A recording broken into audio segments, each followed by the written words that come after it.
next thing to do is to work on the top shock a little bit. So if you haven't already taken it off, undo the screws,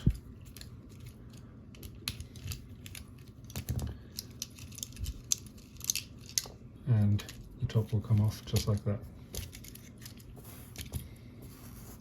Now, take this spring out.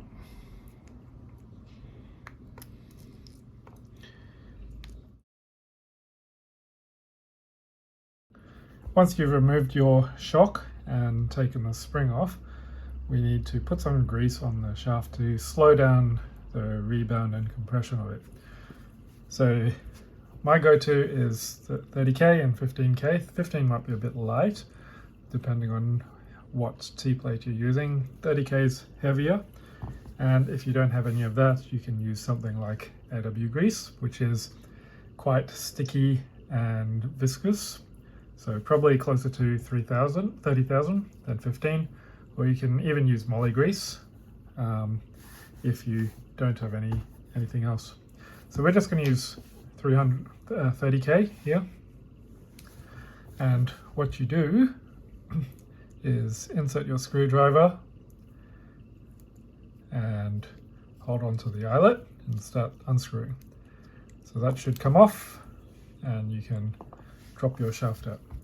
Now, the other thing we want to do is limit the amount of droop that the rear pod has, and this will make the car respond a little bit better with less droop when you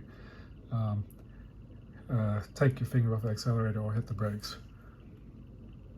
So we have a tiny washer. This is one of the that comes in the kit. This is meant to be for the front suspension, but it works well here. So just pop that onto the shock shaft. We will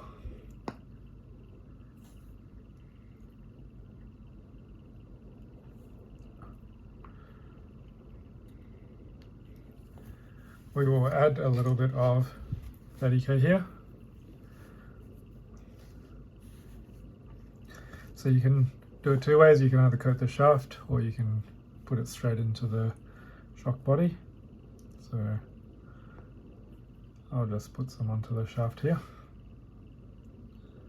If you put too much, you'll pick up a lot of dust. If you put too little, you won't get that much dampening. So have a play, and as before, anything that you're going to start putting grease on, you'll have to regularly maintain it. So I've just scooped a little bit on there, pushed it through.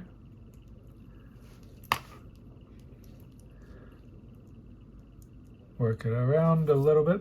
If you want, you can put a little bit more there, but again, it'll just pick up more stuff.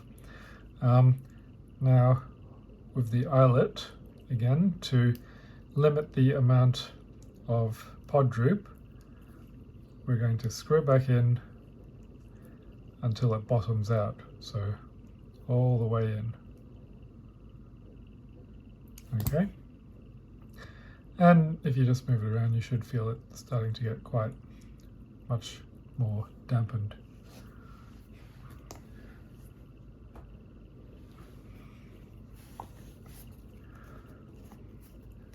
Alright, let's reassemble the shock. Note that the spring retainer is keyed, so one direction has a lip to hold the spring and the other one has a small inset for the eyelet.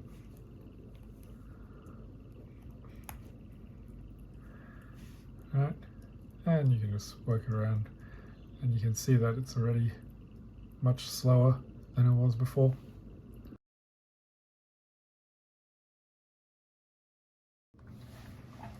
Now let's put the shock back on.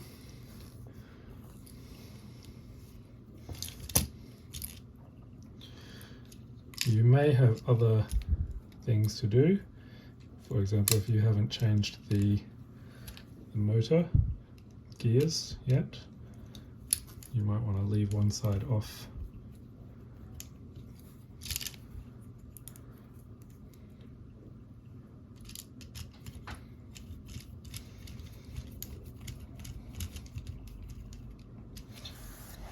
and done.